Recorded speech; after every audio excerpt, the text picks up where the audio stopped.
Hey guys, this is just a quick update video just to look at the coins that we've invested in. Some of the ones which I've announced previously, either here or on Facebook. Also, just to look at the market in general and reassure some people who are concerned about their positions and holdings. Alright, so guys, look, starting off, patience. Yeah? When you zoom out, a lot of people start to see how this thing formulates a lot better than when you're actually looking in and you're only focusing on what it is that you're investing on a day-to-day basis, where you see something go up dramatically or down dramatically. Notice that when you zoom out, there's a larger pattern that's at play here. Remember, it's not just people buying and holding into their investments. There's people who are trading, and they're trading on different time frames, whether it be weekly buy-ins and sells, profit taking, or whether it be the bots that are trading, scalp traders.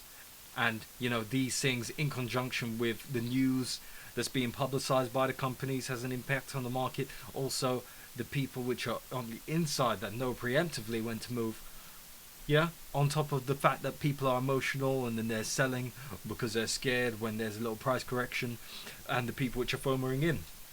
A lot of different things that play a part of in this complicated structure that we have before us. Yeah, which we can simplify a lot easier just by zooming out and understanding what's going on. So in general, we are in a bull market, as you can see here. Yeah, up, higher lows, increased levels of support, but in general the trajectory is up. There's a lot of volatility. Now let's take off this market cipher indicator here, and this was back in January that I actually marked this out, my new buying point for Bitcoin when I was trading that, and I knew that it was going to be breaking out at some point. It sustained a fair level of support along this line here, 29,000, and I knew that the highs were getting lower each time.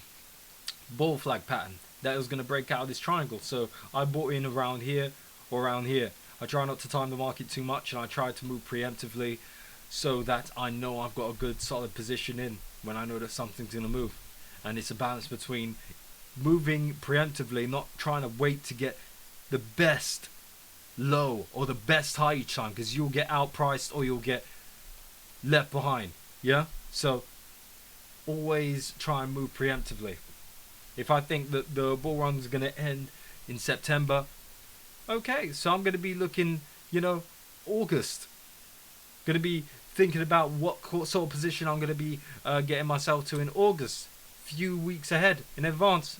They say I don't care about 10%, 20%, you know, missing out on such menial amounts, when in the larger scale of things I've actually made a hell of a lot of progress, because that's it. If you get caught out there, you're fucked. So, you know, this is, in general, this is how people act. You know, they get up to here, oh yes, nice, and then when things actually start correcting, when people are taking profits and what have you, they panic.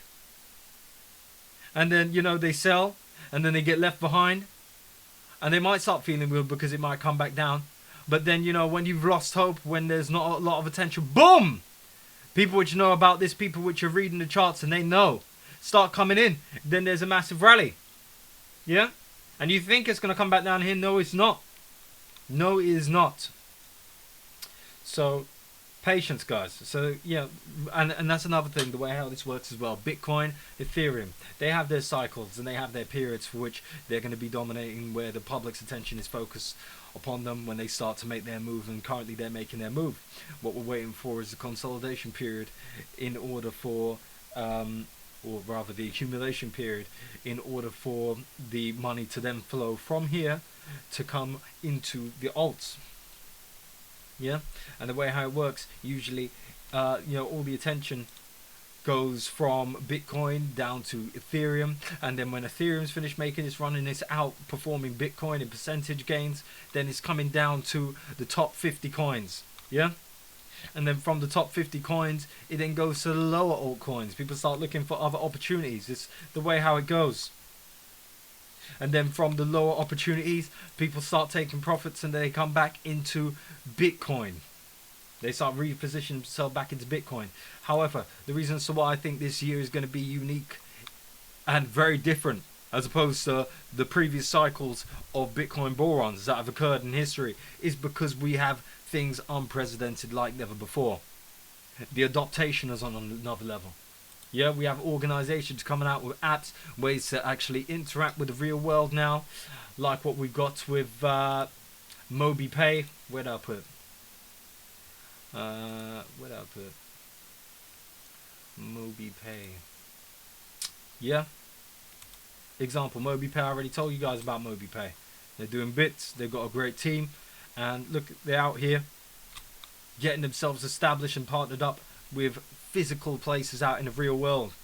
Not a lot of the altcoins are doing this. A lot of the altcoins are just releasing white papers, trying to interact with, you know, different forms of things on the blockchain, but none of them are actually solidifying themselves as actually having a real use case and service out in the real world. So I definitely look at projects like these. 600 restaurants, hotels and casinos and entertainment destinations in 35 different states. This is the kind of things that I like to see and what I like to look for in potential altcoin gems.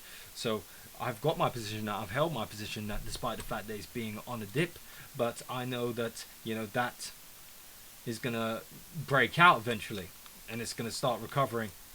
Yeah, let's scale out onto a larger time frame here. Yeah, look at that. There we go. Oh, can I get a, let me get a little drawing up on this. Yeah, that's the general trajectory, guys. Look at that. Look at that. Bounce right off that trend line. You got nothing to worry about. Just be patient. Patience is paid off very nicely in this economy, guys. In this market, is paid off very nicely. Patience, time in the market is better than timing the market. Yeah. Alright, there we go. That's all I've got to say. That's all I've got to say. I've put a massive load into Digibyte. I announced that on my Facebook. I should have actually uploaded it on my Patreon. I will do. I've also added to my bags on XRP. But my previous entry points for Digibyte and XRP, like I've been accumulating over time, and my entry points were bloody immaculate.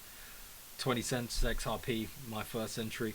Digibyte was less than 5 cents. I think less than 3 cents actually. Yeah, I had a really good entry on Digibyte. Digibyte's doing massive things. Got the security of Bitcoin within its coding and the way in which it's programmed, and it has faster transaction rates and is decentralized, guys. Decentralized. It's decentralized. Go and check it out for yourself. Go and do your research. Patience. When in doubt, zoom out. Yeah? Don't get sucked into the daily madness of what can be happening in the crypto space here.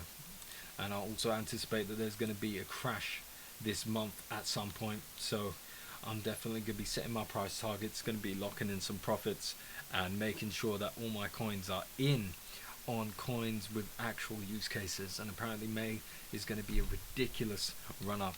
Going to be absolutely spectacular month in May. So if you don't manage to pull out in time, hold. Yeah, I know a lot of people are busy and they don't just have the time to sit down and monitor the charts and be involved in this space all the time. Yeah. Alright guys, take care. Till next time.